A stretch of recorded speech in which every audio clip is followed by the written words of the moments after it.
गया है दिति का नाम कुल 3 बार आया है, जिनमें से 2 बार अदिति के साथ उल्लेख है। 5वें मंडल के 60वें सूक्त के एक मंत्र में कहा गया है कि हे मित्र और वरुण, तुम उषा काल में सूर्योदय होने पर यज्ञ में आते समय सुवर्ण में रथ पर चढ़ो। तुम्हारा रथ सूर्यास्त के समय लोहे के स्थूलों से युक्त होता है। अपने उस रथ से तुम अदिति एवं दिति को देखो, ये कहा गया है। यहाँ पर एक महत्वपूर्ण बात और है जो मैं आपको बताना चाहूंगा। लोहे के स्थूलों, स्थूलों का मतलब होता है स्तंभों, लोहे के, यानी उस समय लोहा था, ये भी आपको ध्यान रखना है। उस समय लोहा था, इसीलिए लोहे की यहाँ पर चर्चा की गई है। अब लोहे का जो काल है इतिहास के अनुसार क्या माना जाता है, ये आप देख लीजिए, क्योंकि इसके बारे में तो आप बेहतर जानते हैं। नहीं जानते हो तो इंटरनेट पे आप देख लीजिए। सोम के बारे में क्या कहा गया है वो मैं आपको बताता हूँ। वेदों में सोम देवता का बहुत महत्व वर्णित है। ऋग्वेद का पूरा नवम मंडल पवमान सोम है। इसमें सोम की नाना रूपों में स्तुति है। सोम का अर्थ मुख्य रूप से सोमलता है, परंतु इसके अन्य अर्थ भी हैं, चंद्रमा, राजा, परमात्मा आदि। ये बात बिल्कुल सही लिखी इन्होंने, इसे मैं बिल्कुल स्वीकार करता हूँ। सोम का अर्थ सोमलता भी हो सकता है, लेकिन सोम का अर्थ सोमलता है वो यहाँ पे इस्तेमाल नहीं किया गया है। सोम का अर्थ एक राजा के रूप में इस्तेमाल किया गया है, उसी की यहाँ पे चर्चा की गई, क्योंकि सोम का उल्लेख कई बार काले लोगों की हत्या करने के लिए प्रयोग किया गया है। अब सोमलता जो होती है वो किसी की हत्या नहीं कर सकती। जाहिर है कि यहाँ पे राजा के रूप में इस्तेमाल किया गया है, तो सोम एक राजा का नाम है, ये आपको ध्यान रखना है। इंद्र के बारे में क्या कहा गया है वो मैं आपको बताता हूँ, जो कि बहुत ही महत्वपूर्ण देव माने जाते हैं ऋग्वेद के। वेदों में इंद्र सबसे प्रतापी देवता है, अंतरिक्ष स्थानीय। इस देवता की स्तुति ऋग्वेद में 250 सूक्तों में की गई है, 250 सूक्तों में की गई है, और अन्य देवों के साथ लगभग 50 सूक्त हैं। तो कुल मिला के 300 सूक्तों में इंद्र की चर्चा की गई है। इंद्र के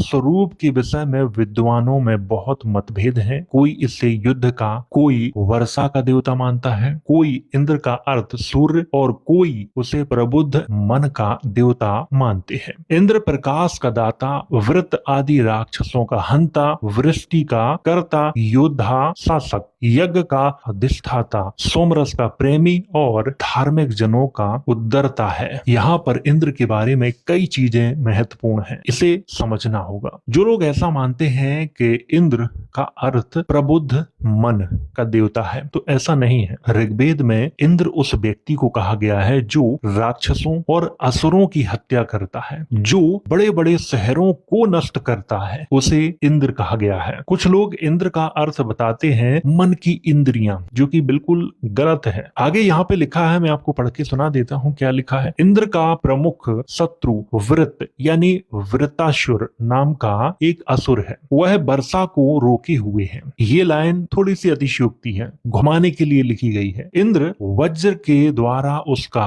वध करता है। किसके द्वारा? वज्र के द्वारा, और नदियों को प्रवाहित करता है। ये लो फिर से एक यहाँ लाइन लिख दी गई है इस चीज को घुमाने के लिए। इस प्रकार वह वृद्धि का देवता और वृत्तासुर का संहर्ता है। वह वृत्त के अतिरिक्त वल, संबर और अहि आदि राक्षसों का हंता यानी कि हत्यारा है। वल नाम का कोई राक्षस था, अहि नाम का कोई राक्षस था। अहि का मतलब तो नाग होता है, यानी नागवंशी कोई राजा रहा होगा, उसकी हत्या की यहाँ पे बात की जा रही है। और यहाँ पे बल की भी चर्चा की जा रही है। वल नाम का एक इक्ष्वाकु वंशी राजा है, उसकी हत्या की बात की जा रही है और उसे राक्षस कहा जा रहा है। इंद्र ने असुरों के इतने 19 नगर नष्ट किए हैं। एक जगह लिखा है कि इंद्र ने असुरों के 99 नगर नष्ट किए हैं। उसे पुरंदर, पुरभित आदि कहा जाता है। अब आप बताइए, जो लोग ऐसा कहते हैं कि इंद्र का अर्थ मन की इंद्रियां होता है, तो इंद्रियां नगरों को नष्ट नहीं करती हैं। इंद्रियां किसी इंसान की हत्या नहीं करती हैं। कभी आपने ऐसा सुना है कि उस व्यक्ति की इंद्रियों ने सामने वाले व्यक्ति को बीच से फाड़ दिया है, उसकी गर्दन काट दी है, उसके शरीर को तीरों से छलनी कर दिया है? ऐसा आपने सुना? नहीं सुना होगा, क्योंकि मन की इंद्रियां आपको अंदर से कष्ट देती हैं